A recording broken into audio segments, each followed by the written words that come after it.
Jumpa lagi di channel saya, yaitu channel Aslus Sabu. Nah, untuk hari ini kebetulan saya punya kesempatan buat unboxing lagi Vivo Y17 yang katanya yang pertama full layar, nah pasti kamera poni. Yang kedua baterainya 5000 mAh, udah pasti besar ya, kalau bisa buat gaming pasti nggak perlu ngecas tiap saat. Terus yang ketiga 3 kamera. Seperti apa videonya? Yang jelas hari ini karena saya off kerja, saya bakalan unboxingnya di rumah, jadi nggak unboxing di toko ini. Kebetulan yang pesannya termasuk keluarga juga, dengan harga Next Indonesia harga 3 juta.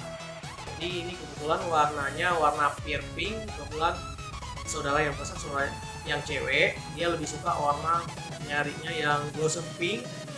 Jadi saya rekomendasinya Y17 saja, karena Y17 warna tampilannya lebih keren, kemudian baterainya udah besar ya. Saat ini untuk Vivo produk-produk unggulan lainnya udah mulai launching juga, udah mulai ready juga di area kita. Jadi buat kawan-kawan yang mau pesan terus bisa cek di deskripsi di bawah atau komen aja, silahkan chat via WA, langsung ke WA saya, barang pasti kita kirim, insya Allah no tipu-tipu.